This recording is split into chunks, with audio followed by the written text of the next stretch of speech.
What if I told you there might be something in your house right now, quietly watching, protecting, and you haven't even noticed it? Have you ever felt, in the middle of a quiet afternoon or the dead of a lonely night, that the air around you suddenly shifted? Not a draft from a window, and not the settling of the walls, but a sudden, thick sense of peace that made your heart slow down for no reason at all. Most of us spend our lives looking for the spectacular. We wait for thunder, for blinding lights, or for a voice from the clouds to tell us we aren't alone. But the truth is much more subtle. The truth is that the supernatural doesn't always knock. Sometimes it's already sitting in the chair across from you. But what if they are active, living and breathing agents of a higher power, assigned specifically to the coordinates of your life? There is a thin veil between the world you see and the world that sees you. Sometimes that veil thins so much that the light from the other side leaks through into your hallway, your kitchen, and your bedside. You've seen the signs. You felt the nudges, but you called them coincidences. You called it luck. Today we are going to pull back that veil. We aren't looking for ghosts or shadows to fear. We are looking for the fingerprints of the divine. Because once you realize that your home is more than just wood and stone, that it is a sanctuary being guarded, you will never feel truly alone again. But to see them, you have to know what you've been missing. Think about the geometry of your life, the moments where you felt a sudden urge to turn left instead of right, the moments where a heavy feeling in your chest vanished the moment you stepped into a certain room in your house. These aren't just psychological shifts. They are environmental changes. We live in a world governed by laws of physics, but those laws have a hierarchy. And at the top of that hierarchy is a spiritual authority that bypasses the natural. Have you ever walked into your living room and felt like the air was charged? Like there was an electricity that didn't come from the sockets? This is the weight of a presence. In the Bible, when angels appeared, the first thing they usually had to say was, "Do not be afraid." Why? Because their mere presence is so heavy, so real, that our human senses struggle to process it. But they are learning to communicate with you in ways that don't overwhelm you. They are moving through your hallways, watching over your sleep, and waiting for you to realize that you are part of a much larger family than the one listed in your family tree. But why now? Why is this awareness coming to you at this specific moment? Think back to those nights when sleep seems to evade you for no logical reason. You aren't stressed, you didn't have caffeine, yet at 3 a.m. or 4 a.m., your eyes snap open. The house is still. The world is asleep. In those moments, most people reach for their phone, scrolling through endless noise to drown out the silence. But have you ever considered that the silence was an invitation? There is an ancient idea that when the physical world is quiet, the spiritual world becomes loud. Many believe that being woken up in the middle of the night isn't an accident of biology, but a gentle tap on the shoulder. It's as if an angel is saying, "I am here. The noise of the world is gone. Now can we talk?" It's a moment designed for prayer, for reflection, or simply for receiving a peace that the busy daylight, hours, cannot offer. Inexplicable urge to pray for someone you haven't spoken to in years, or a sudden feeling to check on your child in the other room, only to find them restless or needing a blanket. We call it intuition, but in the biblical tradition, these are the whispers. These are the moments when a messenger from the divine nudges your spirit. You see, angels don't always come with a loud trumpet. Most of the time, they come as a thought that isn't yours. A thought so persistent and so filled with love that it could only come from a place of perfect light. Think about the close calls in your own hallway. Maybe you tripped but somehow regained your balance in a way that defied gravity. Or maybe you felt a sudden warmth in a cold room. These are the physical manifestations of a presence that is trying to tell you you are not walking this path alone. He laid down under a tree and wanted his life to end. He didn't get a lecture. An angel touched him, provided him with food, and told him to eat because the journey was too much for him. Sometimes, the sign of an angel in your house is simply the fact that you found the strength to get out of bed when you thought you couldn't. It's the extra strength that you know didn't come from your own battery. It's the supernatural fuel for the natural journey.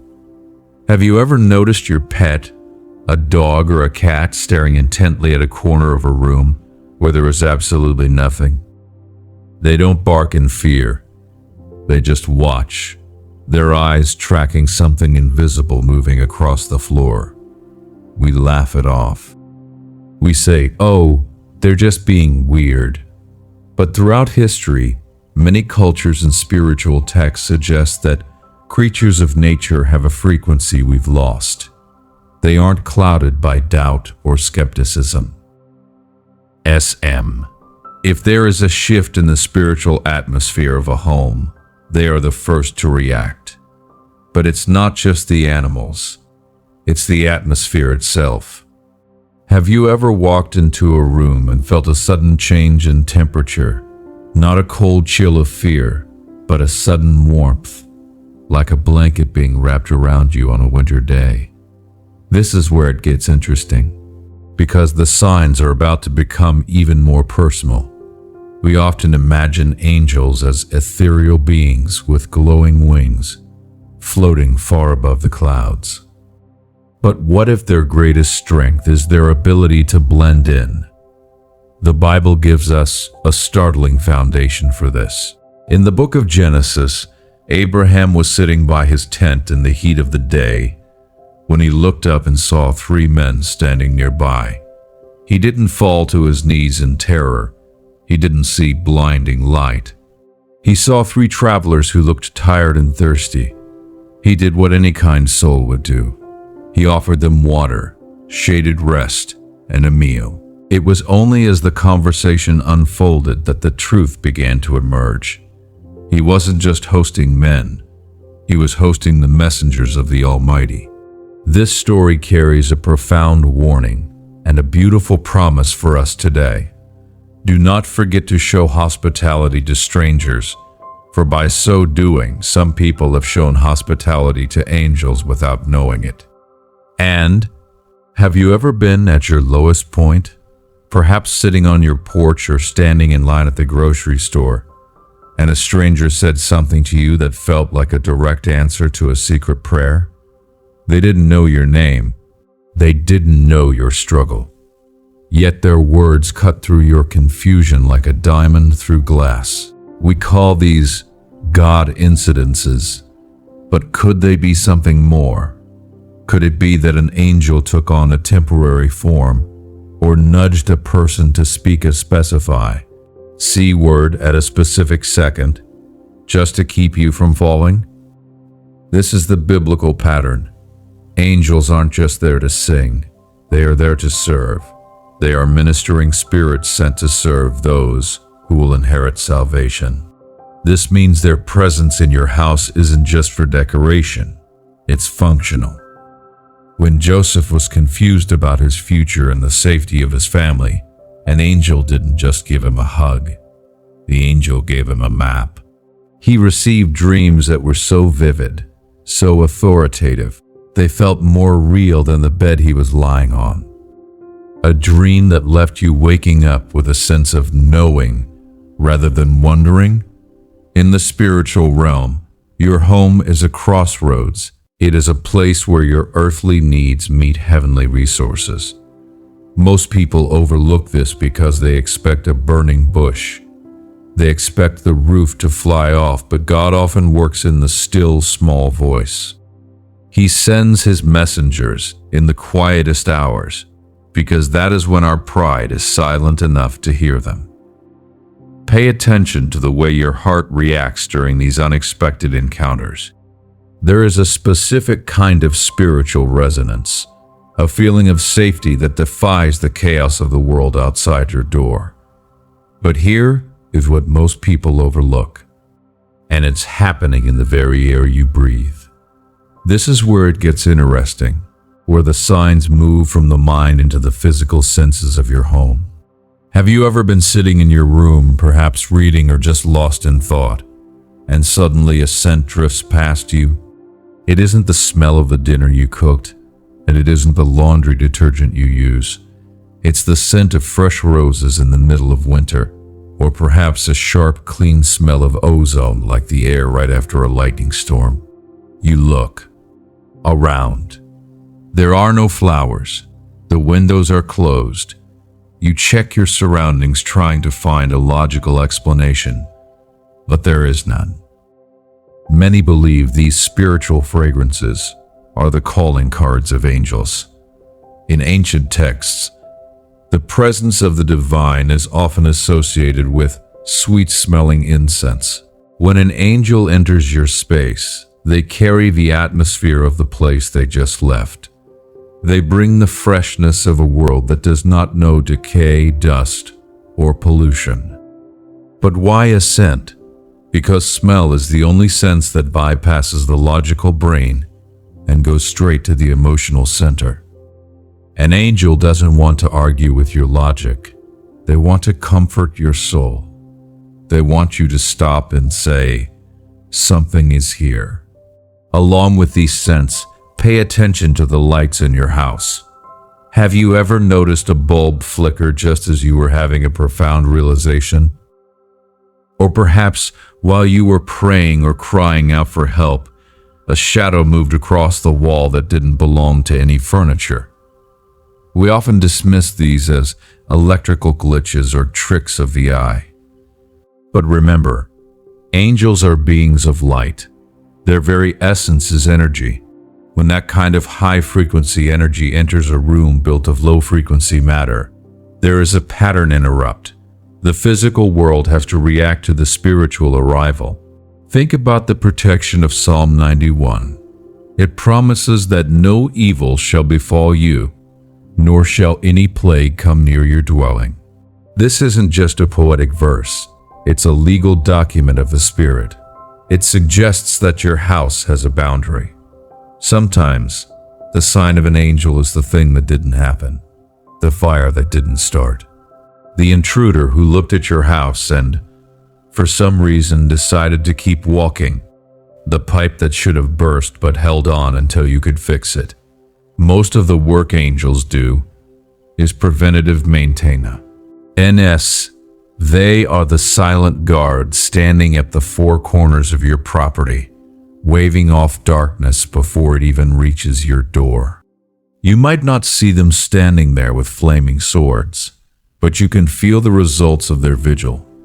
You feel it in the way your home remains a safe haven, even when the world outside is in chaos. Have you ever noticed that even when you are stressed at work, the moment you step over your threshold, a weight drops off your shoulders? That isn't just being home. That is crossing into a guarded territory.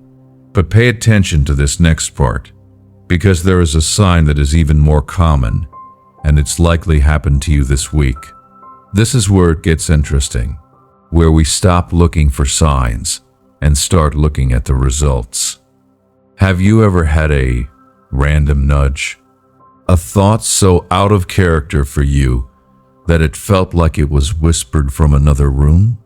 Maybe you were about to leave your house, but something told you to go back and check the stove.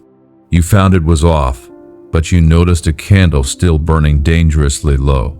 Or perhaps you felt an overwhelming urge to call a friend, only to find out they were sitting in their car, crying, praying for a sign that someone cared. You see, we often credit our own gut feeling for these moments. But what if your gut is simply the receiver, and an angel is the broadcaster. Think about the coincidences that have kept you safe. There is a specific kind of protection that feels like a physical barrier. People who have survived major accidents often speak of a hand that pushed them out of the way, or a voice that shouted their name when no one was there. But you don't need a plane crash to see an angel. You can see them in the way your life has been stitched together despite the tears. Have you ever noticed a sudden, inexplicable, feeling of home when you were in deep distress? You were sitting on your floor perhaps, feeling like the world was ending, and suddenly the room felt crowded. Not in a scary way, but in a supportive way, like 1,000 silent heartbeats were pulsing in rhythm with yours. This is the pattern interrupt. The world expects you to break. The stress expects you to fold. But someone is holding the structural integrity of your spirit together. In the Bible, when the servant of Elisha was terrified because an enemy army surrounded their house, Elisha didn't panic. He prayed a simple prayer, "Lord, open his eyes so he may see." And suddenly, the servant saw the hills covered with horses and chariots of fire. The protection was always there. The servant just didn't have the eyes to see it. But have you ever looked at a situation that should have destroyed you and realized you came out of it with a peace that passes all understanding? That peace is a sign. It is the signature of a heavenly guest. Most people overlook this because they are waiting for a golden ladder to descend from the ceiling. But the ladder is already there. The messengers are already ascending and descending in your hallway. They are working behind the scenes to align your steps with your purpose. And here is the revelation that changes everything. You aren't just a spectator in your home. Your awareness, your very recognition of their presence, actually invites more of it. Because where there is faith, there is an open door. But what happens when you finally acknowledge them? How does your life change from this moment forward? The realization that you are not alone changes the very DNA of your home. It's no longer just a place where you eat and sleep. It becomes a thin place, a low cation where heaven and earth touch. Awareness is the key that unlocks the door to a deeper spiritual experience. When you stop dismissing the random peace, the sudden fragrance, or the inexplicable timing of a stranger's word, you begin to see the world as it truly is. A beautifully choreographed dance between the visible and the invisible. Most people live their entire lives in a house full of treasures but never turn on the lights. But you are different. You are starting to see the glow. Think about the future feeling this awareness brings. Imagine walking through your hallway tonight, in the dark, and instead of feeling a prickle of fear, you feel a surge of safety. You realize that the shadows aren't hiding enemies. They are simply the backdrop for the light that guards you. This isn't about exaggerated promises or magical thinking. It's about a grounded, biblical truth. God has not left you as an orphan. He has provided a security system that no money can buy. The signs we've discussed, the dreams, the nudges, the sudden warmth, they aren't there to entertain you. They are there to remind you of your value. If the Creator of the stars commissions His messengers to stand in your kitchen, then how precious must you be in His eyes? Feel the air in your lungs. If this message has resonated with your soul, if you felt that familiar tug in your heart that says, "Yes, I've experienced this," you can simply comment, "I'm paying attention." There is no pressure, no fear, and no forced belief. Just a community of people acknowledging that there is more to this life than what we can touch with our hands. Sharing this realization with others isn't just about a video. It's about spreading a blanket of peace over a world that is shivering in fear. The rustle of a wing, the shimmer of a robe, or the steady gaze of a protector standing by your door. But that doesn't mean you're alone. In fact, you have never been less alone than you are right now. The next time the house is quiet and you feel a sudden unprompted smile cross your face, just know that a guest from a higher realm might be smiling right back at you. Keep your heart open, keep your eyes clear, and remember, the kingdom is closer than you think. It's right there, inside your house.